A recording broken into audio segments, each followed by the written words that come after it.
And welcome. I'm the most determined soul, CJ Berry, the leader of waves and waves of people in determination. CJ is who I am. MD Soul is what I am. So you can just call me CJ. I really don't mind it. And today, I just wanted to talk to you about the last video we posted. Right? There's a little bit of people upset. Hey, it's too easy. There's no solution. Well, I'm here today to give you a solution for said game, Tekken 8, and for that matter, Street Fighter 6. And it's not an easy solution, but it's a solution nonetheless.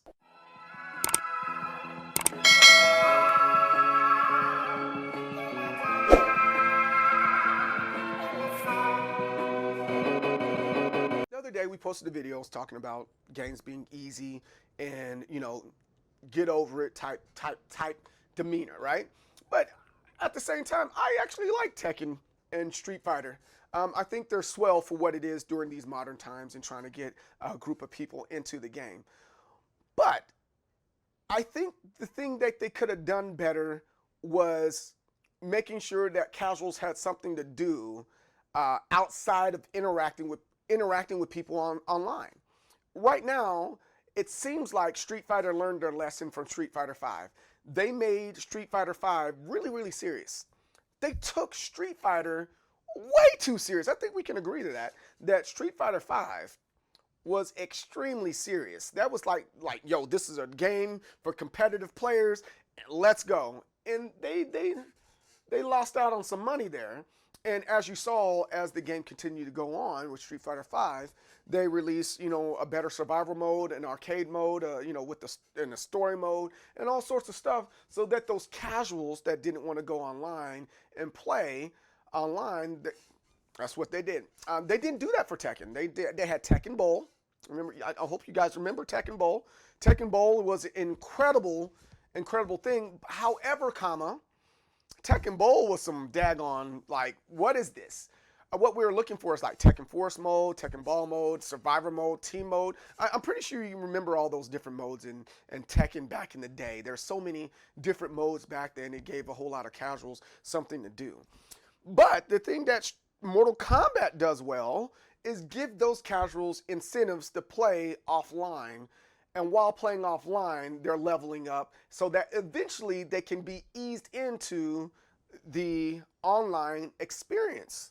I think you guys remember, we have towers, Mortal Kombat towers, and then you have gimmicks within the towers. You earn costumes in said towers. You had a crypt that was extremely fun to go and explore in. They had a lot of stuff. They had a story mode, and then they had Aftermath with another story mode. I thought that was great for Mortal Kombat 11. And they're trying to do that same thing with Mortal Kombat 1. Mortal Kombat 1's issue right now is it's just kind of not fun to play. We didn't want to play a Mortal Kombat tag. And for you guys out there that liked Mortal Kombat, cool, that's what's up. You wanted to tag Mortal Kombat, but a lot of people didn't want to tag Mortal Kombat, and that's some of the issue, that some of the things are broken in the game. But the catch is, there's still so much to do outside of playing online if you don't want to get beat up. And I think that's the problem with specifically Tekken right now. There's not a lot to do if you don't want to get beat up. I think that's the issue more than anything else. And I would have to agree with most of you guys out there. It's like, yo, where's the legacy? The legacy's gone. The legacy's broken. There's a lot of the game that's missing. It's gutted. However, if the developers let legacy stay in there, and the things that we know that make Tekken great and what makes Tekken evolve, I think they would be happy. And then get the casuals an experience very similar to the Mortal Kombat experience, where you have little gimmicks. I think Street Fighter 6 does a really, really good job of that by having their extreme mode. They have World Tour, and then they have these avatar battles. But it's just not fun. It is what it is. I think they were just like, here you go, just take that. You can have this. Take it and shut up. And they didn't put a lot of effort into it. Kind of is what it is. That's what it looks like to me. All right. But with Tekken 7, not Tekken 7, excuse me, I'm still stuck in Tekken 7. With Tekken 8, on the other hand, they just gave us a story mode. They gave us this arcade quest mode that it tries to teach you how to play. It's more of a tutorial more than anything else. but there's still nothing for you to do offline, right? And here goes the solution. And here, yeah, I'm willing to say that this is the solution, not to just Tekken, but any fighting game that's out there. If you want a fighting game community to really, really grow in these spaces right here. Again, this is opinion. Give people more incentives to play online in groups. What do you mean by that? Street Fighter and Mortal Kombat, Mortal Kombat 11 had this little, hey, here's your faction or whatever. But I think Street Fighter's done a really good job of doing a dojo. But said dojo, it doesn't make sense to just say, hey, I can wear the colors of my dojo, right? You know what would make sense, would make more sense if you take that arcade quest mode and, you know, where you get to fight the ghosts and all that other good stuff, and Tekken, have a group of people own a dojo on a server. Say, hey, we're American One server.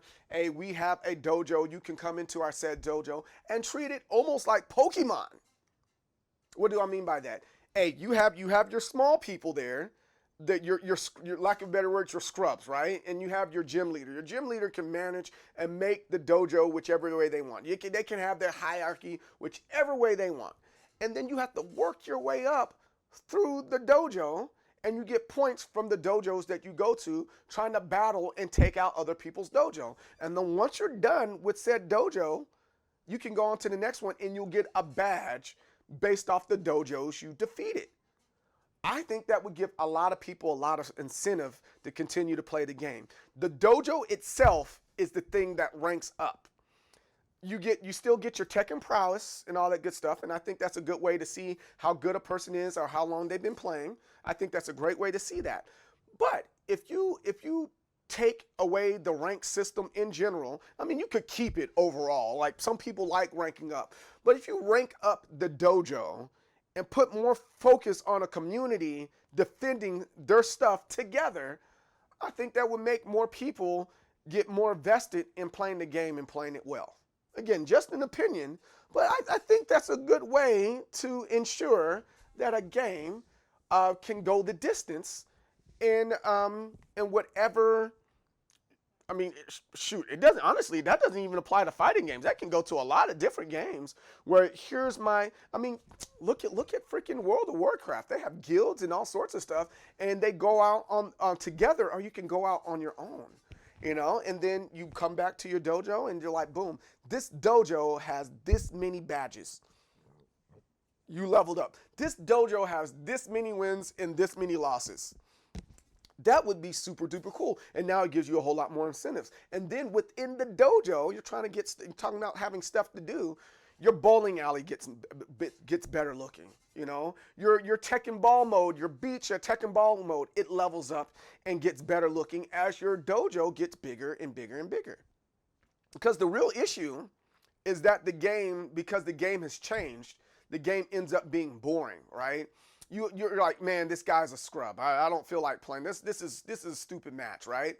But I think it's a little bit more fun to bring glory and honor to your dojo and talk trash amongst your peers and saying, boom, we're going to take out this dojo just because we know that's a group of scrubs. That'd be tons of fun. Tons of fun. Or if you wanted to be all by yourself and be Ash Ketchum and just be an individual going to dojo to dojo to dojo and wrecking it, I think that'd be tons of fun. I think it'd be tons of fun. That's one solution, I think, that would help get more casuals into the game while still pleasing those veteran players. And for that matter, being able to keep some of the legacy within the game. Right now, it's too late for, said, Tekken 8, right? But I don't think it's too late for Street Fighter to go ahead and implement that dojo concept, right? Oh, I mean, maybe not. Wait, Tekken 7, I mean, it still has a ways to go. I mean, they're already implementing new modes right now in Season 1. But I think I would really like to see something like that to give me more incentive to play more of the game. Just like in Injustice 2. Do you guys remember Injustice 2? You played it by yourself, you went planet to planet, and you were collecting gear. That was very, very cool, and you could do it by yourself. or you can do without other people. They're kind of doing that with Tekken, giving, you know, you're getting these prizes at the end of the day for leveling up and, you know, getting your dailies and stuff like that. But I don't think that's enough for me to be happy. I need more incentive, and human beings, they need that connection. Human beings need to be able to connect with other people and not play by themselves. I mean, some people are lone wolves, but some people need that connection. But yeah, with that, tell me how you feel about that. Leave a comment down below, and let me know what you think Tekken and Street Fighter needs to do, or for that matter, any fighting game for that matter. Tell me what you think they need to do in order to make the game that much better. Again, don't just say, don't make it easy. That doesn't tell me anything. Tell me in the comments below how you feel about that. Don't forget to like. Don't forget to subscribe. Success and victory don't block with your face. And I will see you on the next video. Peace out.